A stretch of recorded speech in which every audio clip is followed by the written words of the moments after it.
Right breaking news చూస్తున్నాం. నటి Shilpa Shetty దంపతులపై case నమోదైంది. ముంబైకి చెందిన ఓ వ్యాపారవేత్తను మోసం చేశారనే అభియోగాలపై కేసు నమోదైంది. పెట్టుబడి ఒప్పందానికి సంబంధించి 60 కోట్లు మోసం చేశారని శిల్పా శెట్టి, రాజ్ కుంద్రాలపై దీపక్ కొఠారి అనే వ్యక్తి ఫిర్యాదు మేరకు జూహు పోలీసులు కేసు నమోదు చేశారు. అనంతరం దీనిని ఆర్థిక నేరాల విభాగానికి బదిలీ చేయగా ప్రస్తుతం ఈ వ్యవహారంపై దర్యాప్తు కొనసాగుతున్నట్లు సమాచారం.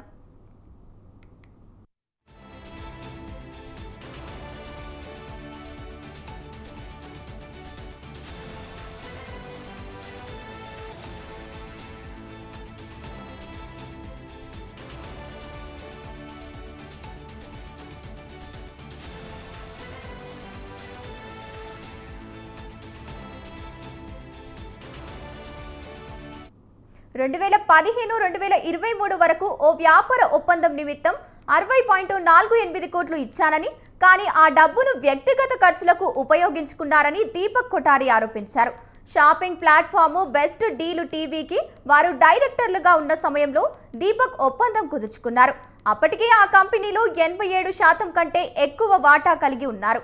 2016 ఏప్రిల్లో తనకు శిల్పా శెట్టి వ్యక్తిగత హామీ కూడా ఇచ్చారని దీపక్ తెలిపారు. ఆ తర్వాత కొన్ని నెలలకే ఆ డైరెక్టర్ పదవికి రాజీనామా చేశారని, ఈ విషయాన్ని బయటకు చెప్పలేదని ఫిర్యాదులో పేర్కొన్నారు. అనంతరం కంపెనీ దివాలా తీసిన విషయం తెలిసిందని చెప్పారు.